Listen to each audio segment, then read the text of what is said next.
ఈ press meet about Maharshi. Maharshi April ఈ 17th March 17th total talkie complete అవుతుంది. 2 songs and కొన్ని మాంటేజెస్ బ్యాలెన్స్ ఉంటాయి. ఆ మాంటేజెస్ ఏమో అబుదాబిలో చేస్తున్నాము. అలాగే 2 సాంగ్స్ ఏమో ఇక్కడే సెట్ సాంగ్స్ అవి 2. ఆ సెట్ సాంగ్స్ కూడా ఏప్రిల్ 12th కల్లా టోటల్ సాంగ్స్తో సహా కంప్లీట్ అయిపోతుంది. ముందు యాక్చువల్లీ ఈ సినిమాని మేము ఏప్రిల్ 5th అని ఉగాదికి రిలీజ్ చేయాలని ఫస్ట్ సినిమా ఓపెనింగ్ అప్పుడు అనుకొని ప్లాన్ చేశాం. యుఎస్ షెడ్యూల్ వీసాస్ డిలే అవ్వడం వల్ల ఒక 1 month షెడ్యూల్ డిస్టర్బ్ అయింది. సో డిలే అయిపోయింది. దానివల్ల మీ అందరికి తెలిసింది ఏప్రిల్ 25 చేద్దామని అన్ని ప్లాన్ చేశాం. సో ఈ సినిమా వంశీ పైడిపల్లి ఒక తన కెరియర్లోనే ఇప్పటివరకు నాతో 3 సినిమాలు చేశాడు. బయట పీవీపీ గారితో ఊపిరి సినిమా చేశాడు. సో తన కెరియర్లోనే one of the best script ఈ మహర్షిది. తను దాదాపు ఒక 2 years కష్టపడి తయారు చేసిన స్క్రిప్ట్ ఇది. సో సినిమా అంతా కంప్లీట్ అయిపోతుంది. అంతా బాగా రాసుకున్న స్క్రిప్ట్. సినిమా అద్భుతంగా వచ్చిందనే హోల్ యూనిట్ అంత ఎగ్జైటింగ్గా ఉన్నాం. అటు హీరో గారు కానీ, ఇటు యాజ్ ఎ ప్రొడ్యూసర్గా నేను, దత్తు గారు, పీవీపీ గారు, అలాగే హోల్ టీమ్ టెక్నీషియన్స్ అందరూ. సో ఆ ఎగ్జైట్మెంట్లో ఉన్న మాకు షూటింగ్ టోటల్ కంప్లీట్ చేయగలుగుతున్నాం, కానీ పోస్ట్ ప్రొడక్షన్ అంటే ఇంత కష్టపడ్డ సినిమాకు హరిహరిగా ఏదో అనేసుకున్నాం కదా, రిలీజ్ చేసేద్దాము అనే ఇది మా అందరికీ టీంలో ఒక ఫియర్ రన్ అవుతుంది. సో నిన్న హీరో గారితో, వంశీతో, అందరితో టీం అందరం కూర్చొని taken call is May 9th release చేద్దామని.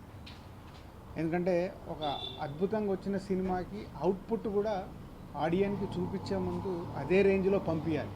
అంటే ఎస్పెషల్లీ ఇలాంటి సినిమాలకి క్వాలిటీలో ఎక్కడ కాంప్రమైజ్ కాకుండా ఇంత హై వాల్యూస్తో తీసిన సినిమాని ప్రాపర్గా రిలీజ్ చేయాలి అని May 9th ఫిక్స్ చేశాం.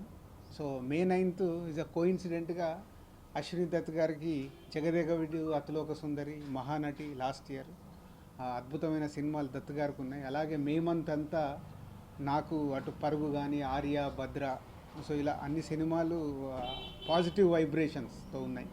సో ఒక ఎక్స్ట్రాడినరీ ఫిలింకి ఇవన్నీ ఎక్స్ట్రాడినరీగా కుదిరినప్పుడు ఈ సినిమా మహేష్ గారి కెరియర్లో one of the best film. అంటే ఇదే బెస్ట్ కూడా అవ్వచ్చు, కానీ సినిమా ప్రేక్షకుల ముందుకు వెళ్ళకంటే ముందు అంత పెద్ద స్టేట్మెంట్ ఇవ్వడం నాకు ఇష్టం లేదు. One of the best film Mahesh గారి కెరియర్లో ఈ మహర్షి అవుతుంది. అండ్ మా బ్యానర్లో సంక్రాంతికి ఒక బ్లాక్ బస్టర్ వచ్చేసింది. ఈ సమ్మర్లో కూడా మా అందరి కలయికలో, దత్తు గారు, పీవీపీ, మా కలయికలో వస్తున్న సినిమా కూడా ఒక బ్లాక్ బస్టర్ అవ్వబోతుందని అనిపిస్తుంది.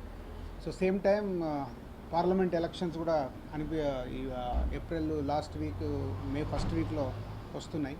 సో ఎలక్షన్స్ అయిపోయిన తర్వాత ఓట్లు వేసేసిన ప్రేక్షకులు, అలాగే ఎగ్జామ్స్ అయిపోయిన స్టూడెంట్స్, ఖాళీగా ఉన్న ఫ్యామిలీస్ అందరూ May 9th రెడీగా అండి. ఈ సినిమా మీ ముందుకు May 9th వస్తాం.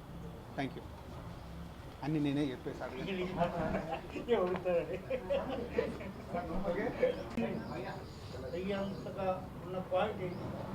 ఈ సినిమాలోనా అంటే ఇప్పటివరకు మనము చాలా సినిమాలు చూసాం. అంటే ఒక అద్భుతమైన సినిమాలు మహేష్ గారి కెరియర్లో ఒక పోకిరి కావచ్చు, ఒక ఒక్కడు కావచ్చు, ఒక శ్రీమంతుడు కావచ్చు. దాంట్లో ఏదో ఒక నావెల్ పాయింట్తో పాటు ఒక క్యారెక్టరేషన్. సో అలాంటిదే మా మహర్షి. అంటే ఏబీసీ ఈ ఆడియన్స్ ఆ ఆడియన్స్ అని కాదు, ప్రతి ఒక్కరు కనెక్ట్ అయ్యి థియేటర్కి వెళ్ళి బయటకు వచ్చేటప్పుడు ఒక ఫీల్తో వస్తారు. మహర్షి గురించి మాట్లాడాలి.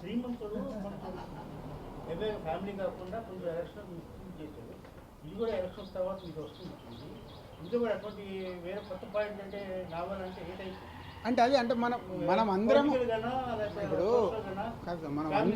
మనం అందరం సినిమా చూసి బయటకు వచ్చినప్పుడు మనం అంటే ప్రేక్షకుడు, అరే ఇది కరెక్ట్ కదా, మనంతు మనం ఏం చేస్తున్నాము అని అనుకొని బయటకు వస్తారు. మనం ఏం చేస్తున్నాం అనే పాయింట్ ప్రతి ఒక్కరికి సినిమా చూసి బయటకు వచ్చినప్పుడు మనం ఆ ఫీల్తో బయటకు వస్తాం.